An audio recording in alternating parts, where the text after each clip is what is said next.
Da-na-na-na-na, Meebros! Welcome to the Meebros Sports Show. I'm the oldest bro, Scott Meeberg. I'm the middle bro, Kurt Meeberg. And I'm the youngest bro, Brett Meeberg. We're three brothers chatting about sports and other stuff. And today we're talking about weeks 4 and 5 of the NFL season and also kind of touch on how we're going to cover major sports with all the sports starting up in October here. But first, we had an incredible Sunday night game between the Cowboys and Packers that ended in a tie. Kurt, what do you think about ties? Yeah, I think this was one of maybe the bigger storylines from week 4, unfortunately, because nobody likes ties unless maybe you're a soccer player. If I wanted to watch a tie, I could go watch soccer. I don't want to go watch soccer. So I don't want to see a tie in football. I understand, they do a 10-minute overtime period, don't want too much wear and tear on players' bodies by making them play too long. I get that. That's fine. We don't have to make them play a whole lot longer or anything, but having a tie is just no fun. Like, the whole point of playing sports is to have a winner and loser. And it's not even about participation trophies or anything. Like, it matters for records and everything. I just don't want to see a tie. I want to be able to know who won and not see guys walking off the end of at the end of the game not having a win or a loss. And also, I don't want to have to say, "Oh, this team is 2-1-1" or 1-2-1. No, 2-2, 1-3. That's way better. Yeah. What do you guys think? Yeah, I don't like it either. I think it's so anticlimactic. Like the Cowboys and Packers, they put their hearts on the line. They put all this work into it, and they each put up 40 points. And at the end of that, what are they left with? A tie. Nothing for all their work. I was watching a movie with my wife during this game, but we decided that um, after we finished our movie, it was just going about to go to overtime, so I just turned the game on for the last uh, whatever 15 minutes of game time, probably 30 to 45 minutes of actual time. And my wife, she watches football. We watch the Eagles together, but she's not like an avid football fan at all, and so she didn't know that there was ties. And so she watches this incredible back and forth game. She's all in. The game finishes, and I'm like, ah, well, that's it. And she's like, What do you mean? Like they're just done? They're all over that this is it?" And I'm like, "Yeah, they tie. That's everything." And so even a fan who's not like an avid fan of football recognizes that this is a problem. After such an incredible game, to just be left with a tie, it's just not a good solution. What do you think, Scott? Yeah, I don't feel maybe as strongly about it as you guys do, but I agree that it's just lame. It feels cowardly to, oh, let's kick it for the tie. I just don't think that sports are about winning and losing. And, if you're playing casual rec league basketball or something, sure, whatever. End your game in a tie. It's not gonna matter. When you're playing a professional sport at the highest level, there should be a winner. People pay to see their team win or lose the game. And for it to just end with a kicker and then, oh, the ball went through the uprights. Guess we all go home now. I guess that's what happens in lots of games, but it's just much more boring that way. Yeah, most of the major sports don't have ties. Like hockey doesn't really end in a tie. Soccer, that one ends in a tie, but people don't like it because of that. Basketball, those don't end in ties. Baseball doesn't end in ties. Why do we have ties in football? If it's supposed to be America's sport, why are we doing this?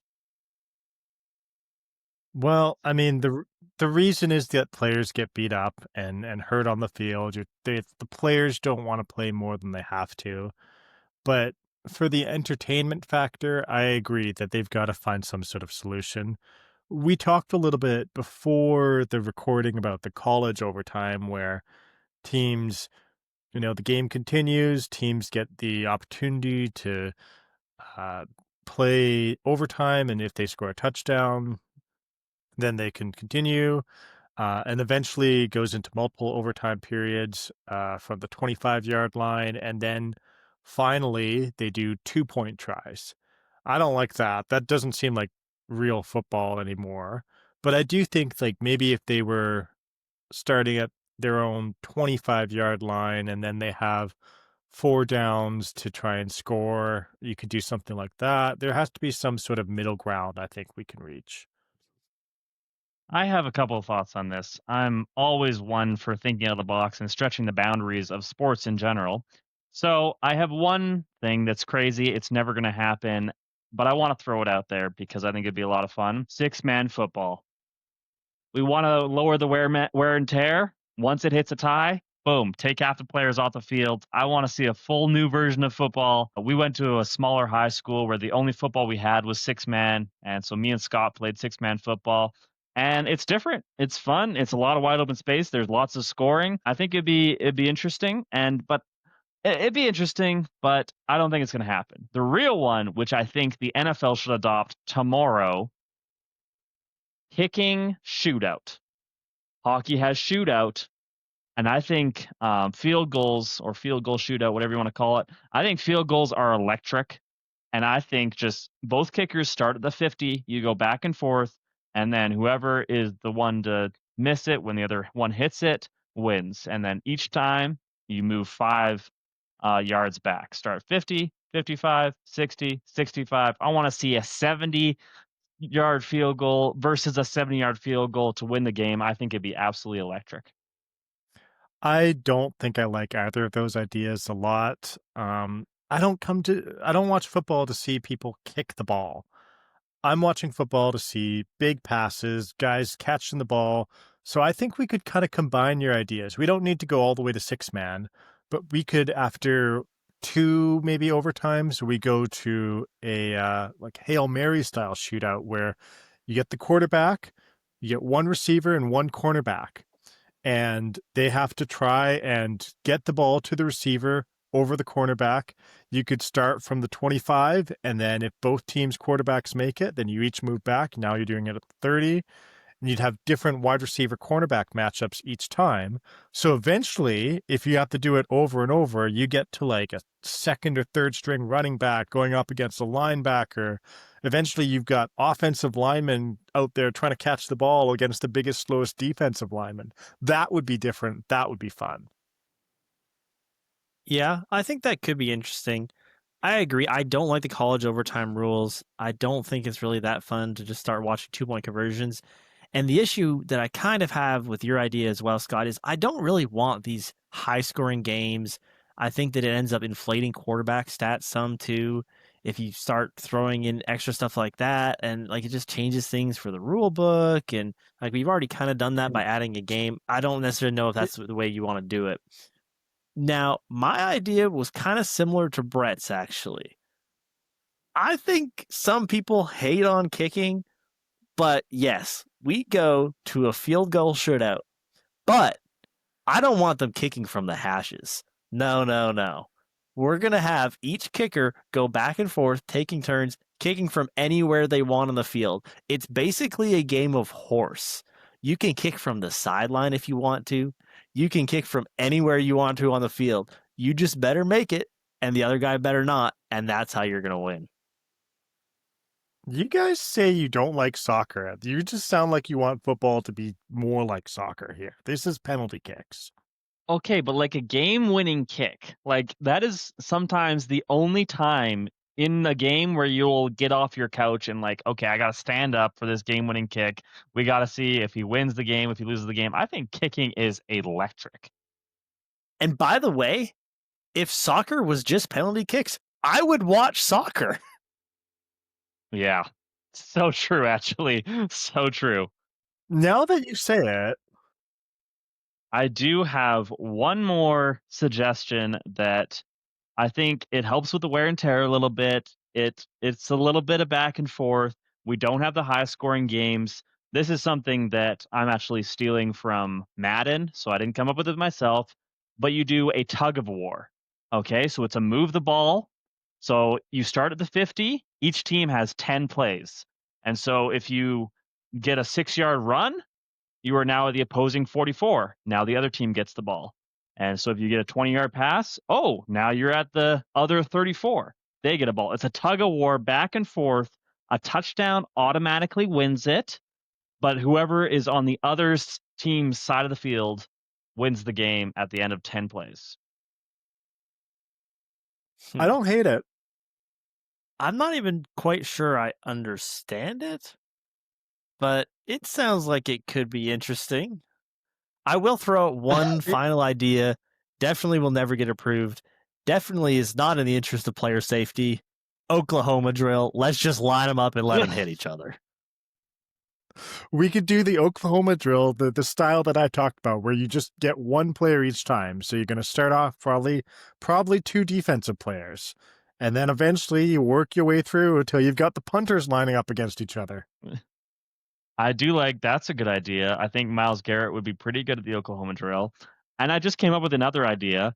Oklahoma drill, but you each start at your own end zone. I want to see Cooper DeJean starting at his end zone and Derrick Henry starting at his end zone. It's just a one-on-one tackle battle. It just This is goes just a back and forth. 50-yard race. You're watching two 50-yard races with a crash at the end. That's not interesting. Yeah, and the problem is you're just going to be tired by the time you get to midfield. It's not even going to be that big of a collision. And then the second one is a backup running back versus the second guy. Let's get some action here. No thanks. Well, that's enough about ties. If anybody has any better ideas for ties, send us an email, give us a comment. We'll be sure to talk about it, think about it. Maybe your idea is better than one of ours. None of ours are that great, so it might not be that hard to beat. But we'll talk about some of last week's other games. I picked the Rams over the Colts, and I was right. The Colts almost pulled it off, though. A.D. Mitchell decided to fumble the ball out the back of the end zone. He also decided to get a holding penalty called on him on a Jonathan Taylor run that went for a touchdown, so it got called back. A.D. Mitchell has been an interesting player for the Colts and always seems to kind of have situations like that follow him. But overall, it was a pretty good game. The Colts did kill themselves a little bit with penalties, but I was actually encouraged by the way the Colts played because I think this was the first really good team that they played against, and they probably could have and maybe should have won the game. So I thought it was a good game to watch. I did think the Rams would win, and they did, but I think the Colts might be for real. Yeah, I think it was a good game, and yeah, Colts showed that they're legit. But could we talk about just the fumbling out of the end zone? How does this still happen? Stop fumbling the How does ball. it? Like How does it? what are we doing? Also, Jonathan Taylor did it last year for the Colts. Is this a Yeah, coaching thing? What is happening? I don't understand. Like, what are we doing? that's exactly what I was going to say. Like this not only happens every year. This happens to the Colts more times than it should under the same coaching staff. A.D. Mitchell was on the sideline watching Jonathan Taylor do it and then decides to like showboat and toss the ball, immediately realizes he screwed up. Like it was just ugly all the way around. I I agree with you guys. I think the Colts are a playoff team. I think this showed it, but other than that, they probably should have won the game, lost it for themselves. I will say I haven't seen an interview from A.D. Mitchell, so I don't know exactly if he's made any comments on it or anything. People are saying that he was trying to switch it from one hand to the other to kind of showboat. I'm not sure if that is exactly what was happening. Maybe he was kind of switching it from one hand to the other hand to reach it over the end zone because he was a little bit off balance and sort of starting to fall out of bounds. But I don't know. Either way, it's not a good look. I will say it's definitely not like the worst one I've seen. Like the Jonathan Taylor one, like that's just a classic. Like, yep, he dropped the ball too early. Like A.D. Mitchell, like there was clearly like a mistake. Like he didn't mean to do that, obviously. A lot of them are guys who are running into the end zone and they drop the ball behind them as they're showboating. Yeah. This one, he like immediately realized that he'd screwed up and was bobbling it as he stumbled through the end zone. Like it looked worse than a lot of them, but I do see what you're saying in that maybe it was ultimately just a stupid, clumsy mistake and not a cocky, I'm going to drop the ball here and make a statement. Also, like I know it's a hard moment, but if you're like fumbling it, just hit the thing out of the sideline. Like don't do the end zone touchback thing. Like just freaking you're fumbling it. Okay, take it out of bounds with you. Like don't we know it's a touchback. Stop throwing it out the back of the end zone. I don't know. He was trying to recover it so that he could hold it in the end zone, and then he Yeah, just obviously just didn't. just don't try. Just you lost it. See you later, ball.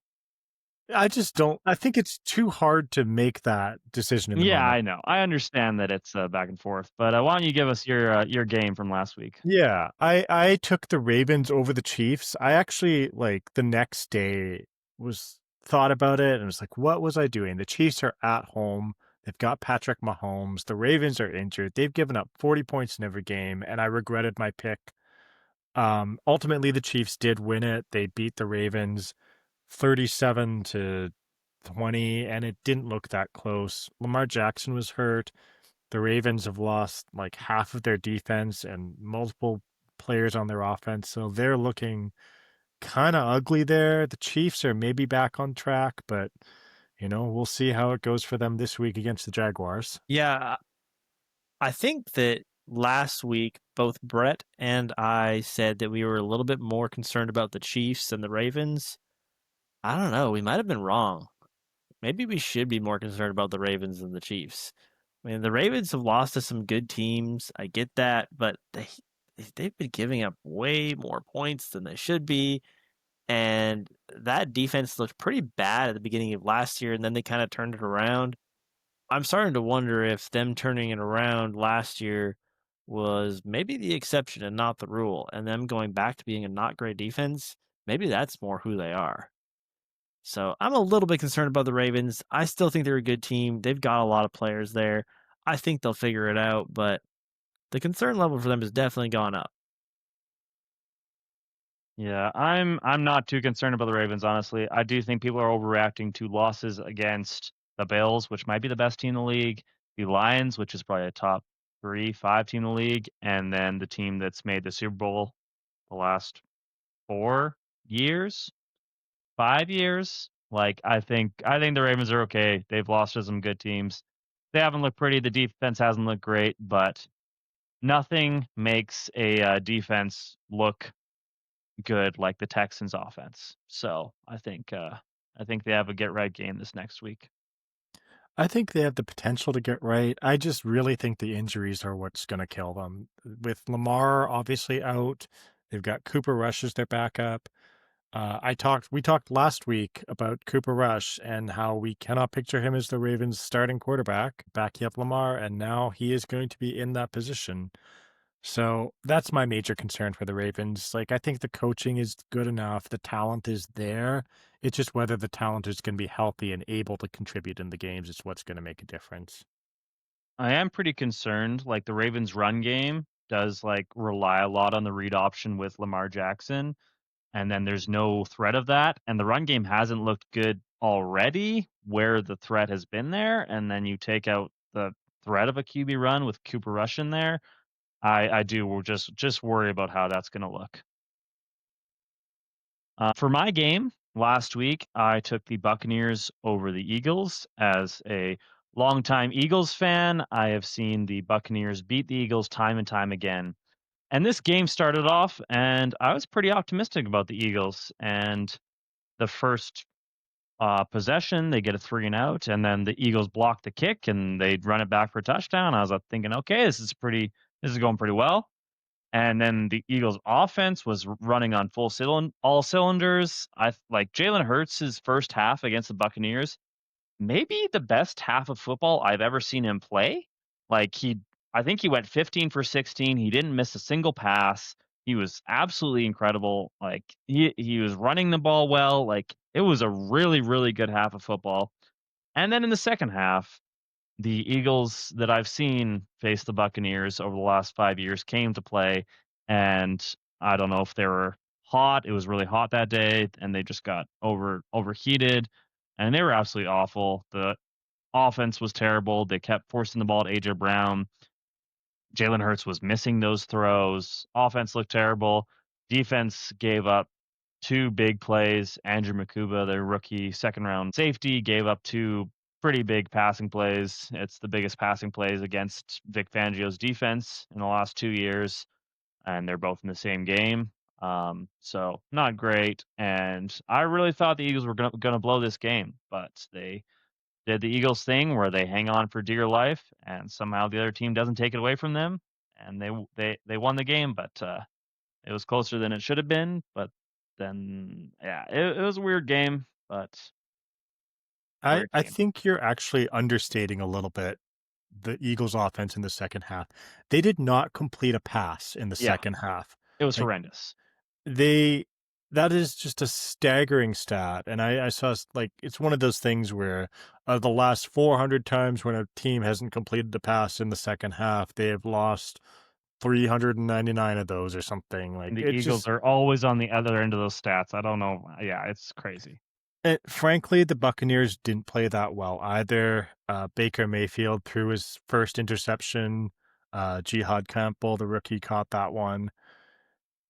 It wasn't a pretty game, and I They were really pretty banged think up too. I think, yeah, the Buccaneers are hurt. I think also the Eagles' new offensive coordinator is just so conservative. He's not Ugh. all the motion, all the RPOs, all the like deception that Kellen Moore had in their offense last year, it's just gone. They're just a straightforward, basic offense, and they're not as good as they were previously. The thing was, in the first half, they scored on 2 shovel passes to Dallas Goedert, something that I really haven't seen at all. Like, they haven't used a shovel pass to the tight end really in my time being an Eagles fan ever. And then they also did the tush push fake to Saquon Barkley, run it to the left sideline there. And so there was some like deception a little bit in the first half. I was like, okay, this is not bad. But the 3rd and 10, 3rd and 11 halfback draw every single time, the surrender draw, the cowards draw, whatever you want to call it is terrible football. I never want to see it again. I hate when you call a play going, oh, yeah, we'll call this play and then we'll punt. You should never call that. How about you throw it up to a top 2 receiver in football and maybe you get a pass interference and maybe he comes down with the ball and maybe he gets picked and you got a 40-yard arm punt. Like, what are we doing drawing? Just halfback draw up the middle. Hate it. Could rant about it for years. Yeah, I thought it was a pretty good game. The Bucks keep on kind of digging themselves a hole a little bit and needing some last minute heroics from Baker to win some games.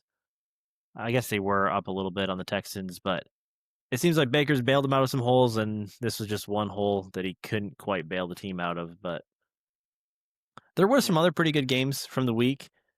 Jackson Dart with the upset in his first start of his NFL career. They beat the Chargers. The Jags had a little bit of an upset over the 49ers. You know, Patriots blew out a pretty crappy Panthers team, it looks like. I don't know what that 30-0 win over the Falcons was.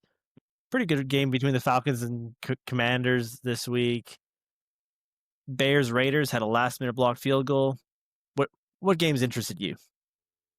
Yeah, I thought Jackson Dart looked good against the Chargers. There were some injuries there. The Chargers offense wasn't really firing on all cylinders. Their tackle Joe Alt was hurt. It seems like it's just a high ankle sprain, but that's going to be a loss for them for the next few weeks.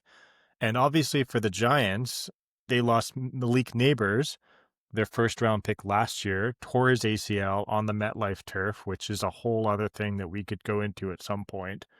So the Giants, might struggle going forward, but Jackson Dart looked like he could be a good quarterback. He's kind of got that, tough running quarterback in the mold of a Josh Allen or a Cam Newton or even a Baker Mayfield. He's got some of that toughness and moxie and, showboating team leader kind of guy. Yeah, I think it's always almost like a trap game when you face a rookie quarterback in the first game, and Chargers kind of fell into that trap. Another game that was kind of interesting, Texans just blowing out the Titans 26-0. I'm not sure how much longer Brian Callahan is going to be the coach of the Titans. Could be the last year there. And then Could be the Falcons last beat the week there. yeah, it could be the last. It's going to be the last year, I guess. It could be the last week or two. And then the Falcons coming back after their terrible loss to the Panthers, who got blown up by the Patriots, actually beat the Marcus Mariota led Commanders. So that was an interesting game. But we're going to talk about Week 5 matchup. Looking forward that we're kind of interested in and give our pick for the game. I will say, like the first 4 weeks of the NFL season, the NFL schedule makers were throwing absolute haymakers. We had all the Ravens Chiefs, the Bills Chiefs, or not the Bills Chiefs, the Bills Ravens, the Eagles Chiefs, all like the heavy hitters, the haymakers, the Lions Ravens, all I think the good games. I think it was kind of front loaded, and so getting into Week 5, it's a little bit harder to pick a game. But Scott, what game did you pick this week? Yeah, I ended up going with a couple teams that we talked about just briefly there. The Commanders Chargers are playing each other. This is kind of a get right game for both teams. Both of them obviously coming off a loss. The Commanders have had Marcus Mariota starting the last two games, and they're expected to get Jaden Daniels back this week. So it'll be interesting to see how he looks. The Chargers, on the other hand, obviously I talked about they just lost their tackle, so could be a little tough, but they are at home. So I'm still going to go with the Chargers. I still think that they are probably the better overall team, but I could see this one being close and ultimately going either way. Yeah, I've been down on the Commanders all year, and I think the Chargers are a better team. Again, like I said, it was a trap game against the Giants, and I think the Chargers are just a better team. I honestly don't know if it's going to be close. What do you think, Kurt? Yeah, I agree. I definitely take the Chargers. I think it might be a close game. I do think that that offensive line of the Chargers is a little bit concerning. I do want to say Bradley Bozeman, their starting center. I'm pretty sure I was looking at the PFF grades the other day. There's 32 NFL teams, and he's not ranked in the top 32 of centers by PFF grade. That's not good. Their backup Not a good centers, look. Andre James, he was actually worse than Bradley Bozeman last year, so not a great backup to have. But in 2023, Andre James had a good year with the Raiders. So maybe it's worth trying him out. I don't know. You got to do something, I feel like, to make that offensive line look better than it did this week against the Giants. But that being said, I think the defense is good enough. With regards to them losing to the Giants, you also have to realize that defense, it still only gave up 21 points, but they didn't really know what they were going up against in a Jackson Dart led team. You don't really have any tape of Jackson Dart playing for the Giants other than preseason. You don't really know what they're going to run. So it's a little hard to prepare for that. So I'll give them a little bit of a pass there. I definitely pick the Chargers in this one as well. The game that I'm interested in this week is the Tampa Bay Buccaneers playing the Seattle Seahawks. Both of them played in some pretty good games this past week. The Seahawks have a little bit of extra rest after playing the Thursday night game last week. And what happened in that Thursday night game is they got out to a bit of a lead and allowed the Cardinals to come back. What have the Buccaneers done all year? Like I said before, they kind of let the other team get out to a lead and have to have a heroic comeback. So what I'm interested to see is this just a repeat of that all over again? Can Baker lead one more heroic comeback against a team that just allowed to come back to the Cardinals and finally pull off the win? I will say that in this one, I'm going to pick the Seahawks. I think that defense is really good. And with the losses on the offensive line by the Buccaneers, even with Tristan Wirfs coming back, Chris Godwin being back, I think that the Seahawks defense will just be a little bit too much. And I don't think Baker Mayfield is going to be able to pull off a comeback. Yeah, I think it's definitely this was another game that I was thinking about picking. I would also pick the Seahawks. I think they're pretty good. Sam Darnold's actually looking pretty good. He might be for real. I think we put a lot of that Viking season on Kevin O'Connell, but Sam Darnold might be legit. That defense is legit. Chris Godwin still looks like he's a little bit hampered by an injury or something. He didn't quite look like himself. But Scott, what do you think about this game? Yeah, I would also pick the Seahawks, which makes me think that it's actually going to be the Buccaneers are pulling Definitely the out a win here. Buccaneers. Buccaneers by 10. I would say though that the Seahawks have the best overall unit of any of the units here. The Seahawks defense is their biggest strength. Their offense and the Buccaneers offense are roughly equivalent, and then the Buccaneers defense I think is worse than the Seahawks defense. So that's kind of where I lean as well. It's also a home game for the Seahawks. They play well at home. The Buccaneers have to travel across the country, and the Seahawks will be a little bit better rested and more prepared to play the game. So that's kind of my lean there, but I could definitely see it going either way. The game that I am picking going into this week is the Ravens Texans.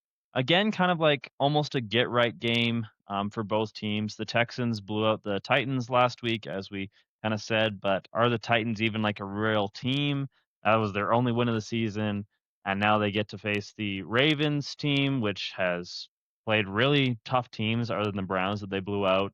But now they have Cooper Rush starting. So I think it's going to be an interesting game to watch. I always like picking the games that's like, okay, what are both these teams? But I think the Ravens are going to take this one. And I was high on the Texans before the season, and I'm starting to get to the point. I think I might have just been wrong that that offensive line is pretty bad.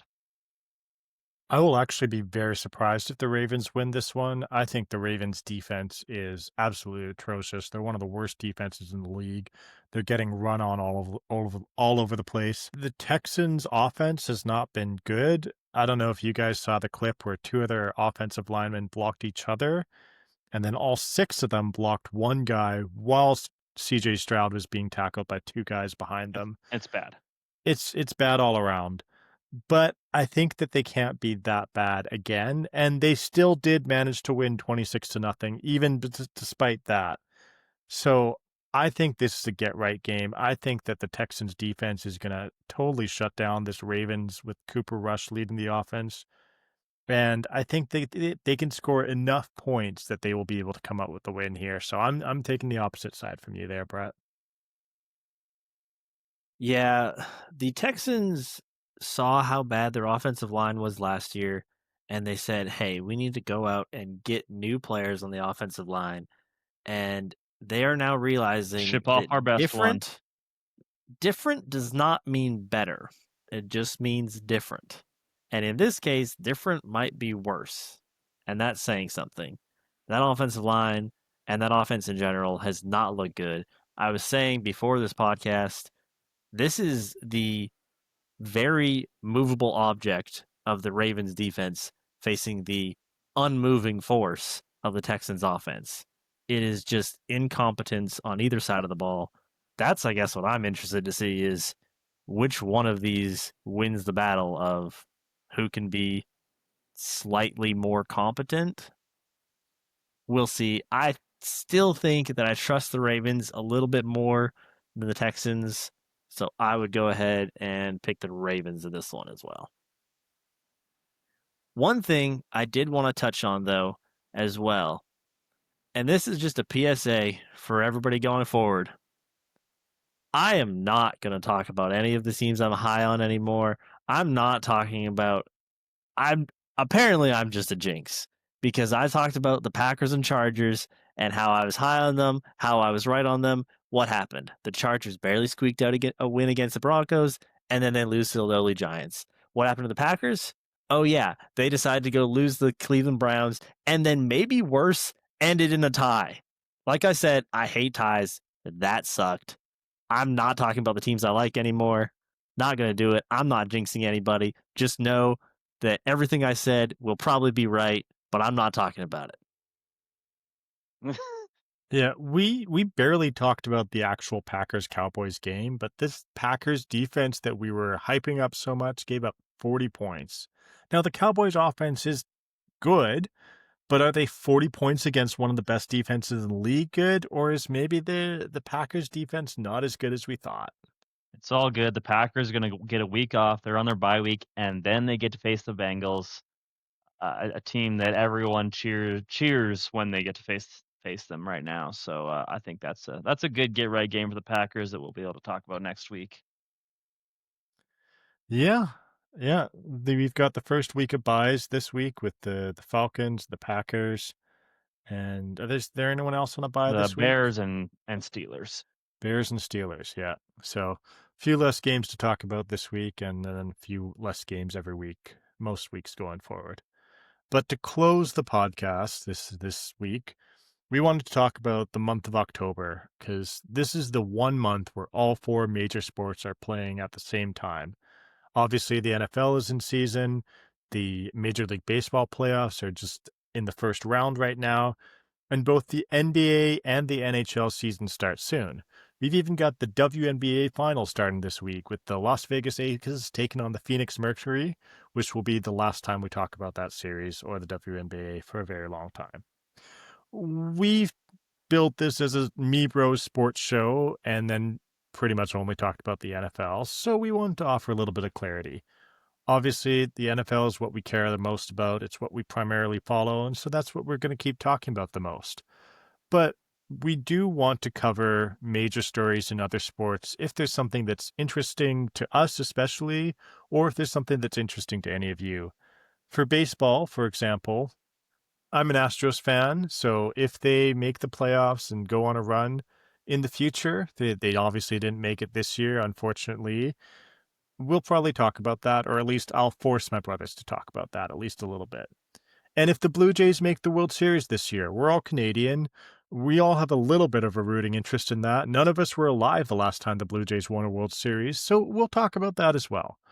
Other than that, we're probably not going to cover baseball much. Baseball just has so many games. And this is what we can like touch on a little bit. This is why I love the NFL. Because the NFL, 4 months of the year, 1 day of the week, I can watch my favorite team and I can watch every game that they play and I can feel like I'm in the loop all the time. With baseball, like if you're watching every baseball game that your team plays, you are just a very committed person that can't do anything in their evenings for 6 months out of the year, 8 months out of the year, whatever it is, April to 6 months of the year. And if you're watching NBA, NHL, I know people that watch every single Oilers game, and I just can't get behind it. I can't watch 82 games, 82 3-hour games. I can't do it. It's just too much, which is why it's really easy to kind of cover the NFL, think about the NFL because you can get kind of caught up on all the week's games. That's why it's incredible for fantasy because you get to set your lineups once a week. Speaking of the NHL, we all kind of grew up in Edmonton, and so we cheer for the Oilers, which has been heartbreaking the last Brutal. 2 years. Like 2 years ago, I would say was more heartbreaking. They went down 3-0 to the Florida Panthers. I had already phoned it in. I was completely done. Game 4, they win. I'm still done. Doesn't matter. We're still down 3-1. Game 5, they win. I'm starting to get my hopes up. Make it all the way to game 7 just to lose to the Panthers. I really wish they would have got swept. Not a good way to go. And then again, losing to the Panthers in back-to-back years. This year, I'd prepared myself. I knew the Panthers were the better team. I obviously cheered for them. I watched every game. I pretty much watch every Oilers playoff game. I don't really watch the regular season, but yeah, it's been a disappointing couple of years for the Oilers. So, yeah, if the Oilers make it back into the playoffs, which we surely think they've I got sure it hope this so. year, and as they make it through their playoff run, we'll probably talk about it a little bit. I don't know how much. We're not going to talk about the hockey offseason. And I don't think we're going to talk about any teams other than the Oilers. If there's something like the Four Nations face-off last year, Yeah. that was interesting. That's fun. Maybe when the Olympics roll around, we might touch on that a little bit. So that's probably how we'll cover hockey. Yeah, and then of course, in the Premier League, Arsenal played a game at. No, we're not talking about soccer, guys. If you want to hear about soccer, go back to our section on ties. Ties suck. Soccer sucks. We don't watch sports with ties. NBA. We might We talk about the might NBA a little watch bit. the World Cup next year. Okay, I can Canada get. is looking like the best ever Canada has been. I think they're currently ranked like 26th in the world, I want to say. Don't want to misquote myself on that. The top player, Alfonso Davies on Canada's team, grew up in Edmonton where we're all from. So we do have some soccer ties to the World Cup with Canada's team. But yeah, Premier League, No. I can get behind, you know, country-based World Cup once every 4 years or 2 years. I don't even know how often it is. That's fine. I do enjoy that, but I'm not dialed into the Premier League, the MLS, the Bundesliga, whatever other soccer leagues there are. Syria, CONCACAF? Syria. I don't know, but we may talk about Yes. the NBA a little bit as well. The Raptors. That's the one Canadian team left after the Vancouver Grizzlies moved. So we may talk about the Raptors if they're doing well. I am also a Golden State Warriors fan, not a bandwagon fan. I kind of started watching college basketball right around the time that Steph Curry had that amazing run at Davidson, so he got drafted by the Warriors. I was like, sure, I like the Warriors. I like Steph Curry. I can be a fan of that team. He wasn't even expected to be that good when he first got drafted. I started following them then and been a little lucky to be a fan of them for the past 15 years or so. So we may talk about that a little bit, but for the most part, we're probably going to stick to football. And that includes college football, not so much the regular season, because that's a whole other massive effort to talk about, and we're not as dialed in on that as we are on the NFL. But certainly for the college football playoffs, we'll probably mention it at least a little bit. We haven't fully decided how we want to cover that. If you are interested in us covering college football or the NBA or Major League Baseball or anything really, we'd like to hear from you about that. So please do leave us a comment or send us an email if there's something that you would like us to talk about, whether it's a different sport, whether it's a football topic, or whether it's just about our lives. We're happy to listen, hear what you have to say, and respond to you. And I will say any like major stories in any of these sports we're gonna bring up, like Luka Doncic getting traded, like that's something that we definitely would have talked about. Any massive trades, any like massive scandals that break, we love the tea, we love a good scandal, so we're always gonna be in on those.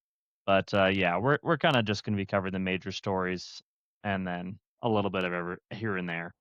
Now we're going to dive into the Kawhi Leonard aspiration salary cap scandal. No, no, He save it for next week. All right, all right. Big I ol' think nothing all burger in owners my do that. mind. Whoa, well, that's maybe a hot take. There's always something. I guess that's all for this week, though. We're not going to dive into Kawhi Leonard and the Clippers this time. If you have any questions, the email address that I've been talking about that you can email us at is meebroshow@gmail.com. Meebroshow with one S. Other than that, we're all over the internet. Please follow, like, subscribe, listen. We appreciate you, our loyal lefty and righty listeners. Thanks for listening to the Meebros. Thanks. See you next time.